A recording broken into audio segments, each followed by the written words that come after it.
Are you seeing signs of inflation beginning to increase? We're seeing very substantial inflation. It's very interesting. We're raising prices. People are raising prices to us. It's being accepted. I mean, it's not, take home building. I mean, the cost of, we've got 9 home builders in addition to our manufactured housing thing and operation, which is the largest in the country. So we really do a lot of housing. The costs are just up.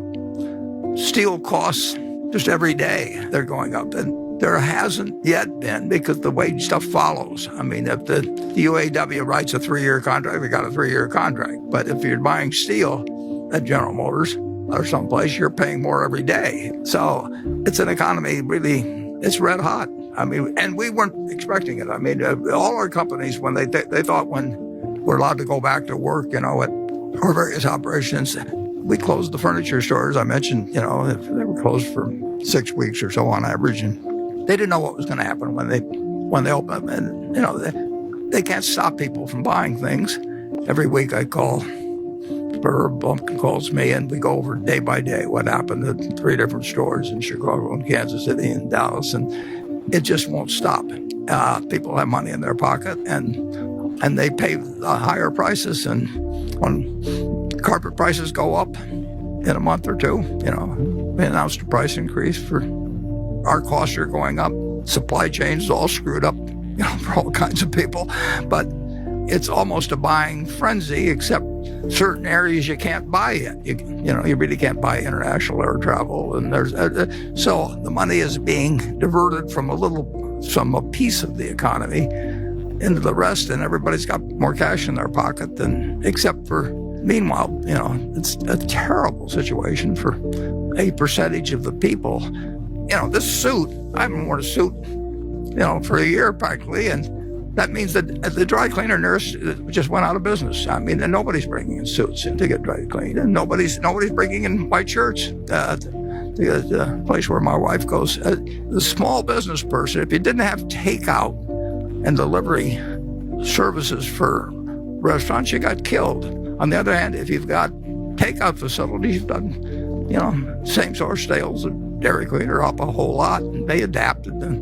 But it is not a price-sensitive economy right now in the least, and I don't know exactly how one shows up in different price indices, but there's more inflation going on quite a bit more inflation going on than people would have anticipated just 6 months ago or thereabouts. Yeah, and there's one very intelligent man who thinks it's dangerous. And that's just the start. Inflation is going to affect you. It's certain we will have inflation over time. And we are following policies in this country now to stimulate things, which stimulate business, which are bound to have some inflationary consequences. And to the extent that we borrow money from the rest of the world, it would be very human on the part of politicians in the future decide that they would rather pay the rest of the world back in dollars that are worth far less than the dollars they borrowed. I mean, it's the classic way of reducing the impact and cost of external debt, and we're building up a lot of external debt. I always find it interesting when politicians now talk about using the taxpayers' money to do this and the taxpayers' money to do that, and how the taxpayers are paying the bonuses at AIG. We haven't raised taxes at all in this country.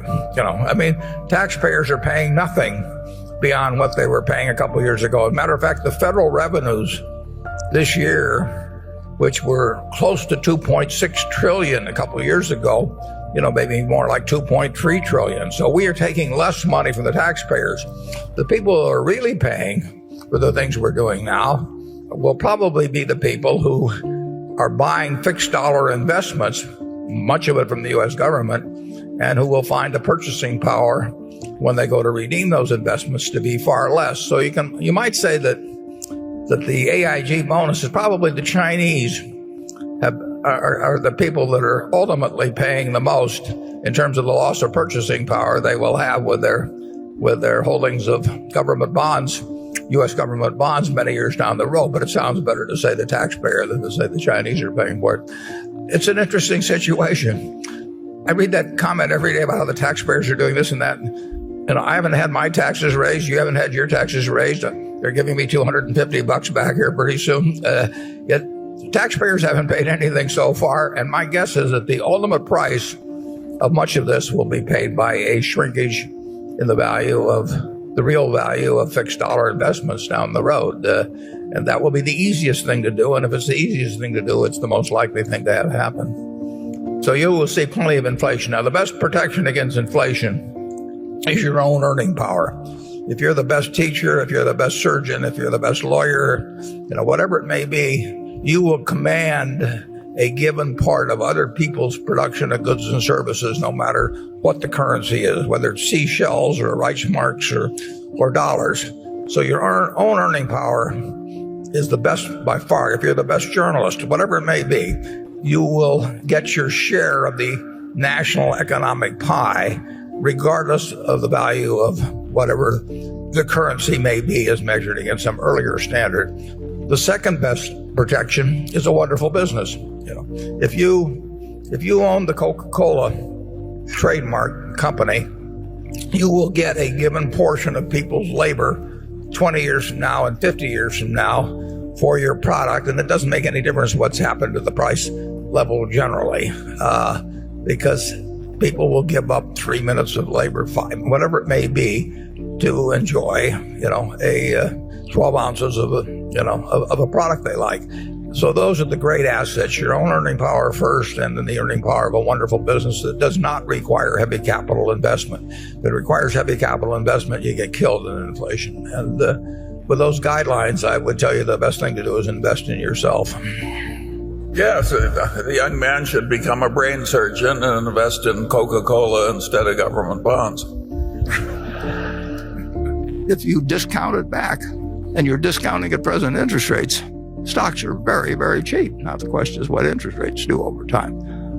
But there's a view of what interest rates will be based in the yield curve out to 30 years and, so on. It's a fascinating time. We've never really seen what shoveling money in on the basis that we're doing it on a fiscal basis while following a monetary policy of something close to zero interest rates. And it is enormously pleasant.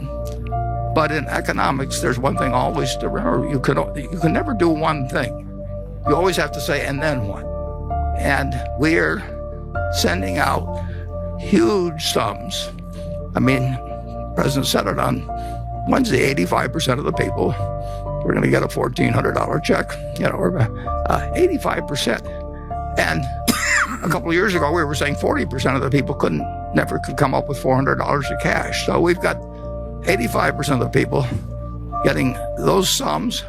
And so far, we've had no unpleasant consequences from it. People feel better. The people who get the money feel better. And people who are lending money don't feel very good. But it causes stocks to go up. It causes business to flourish. It causes an electorate to be happy. And we'll see if it causes anything else. And if it doesn't cause anything else, you can count on it continuing in a very big way.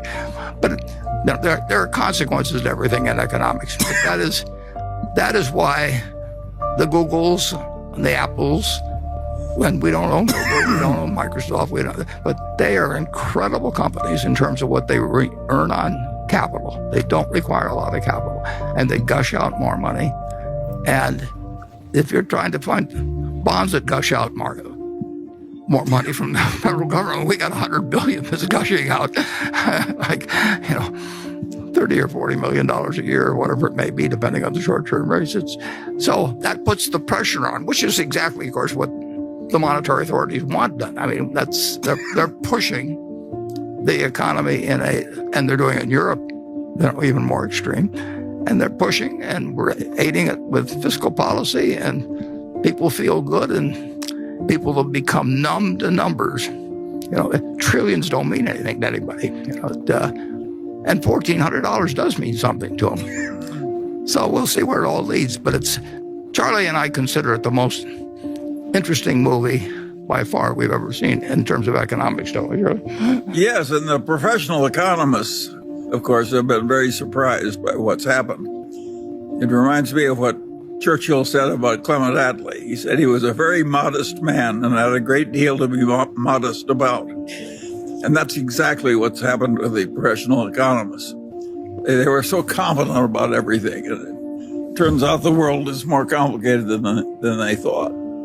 Keynes said it many years ago that it's an invisible tax that only one man in a million really understands. And it's a tax on people that have had faith in their currency that the government's issued. The best protection, the best investment against inflation is to improve your own earning power, your own talents. Very few people maximize their talents.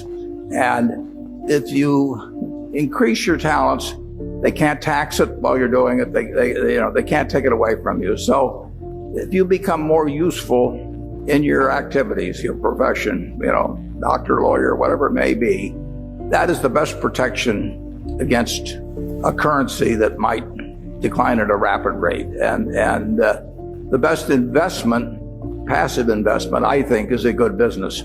If you own an interest in a good business, you're very likely to maintain purchasing power no matter what happens to the currency. But it's interesting, in the United States, the value of the dollar since I was born has declined by 94% to 6 cents.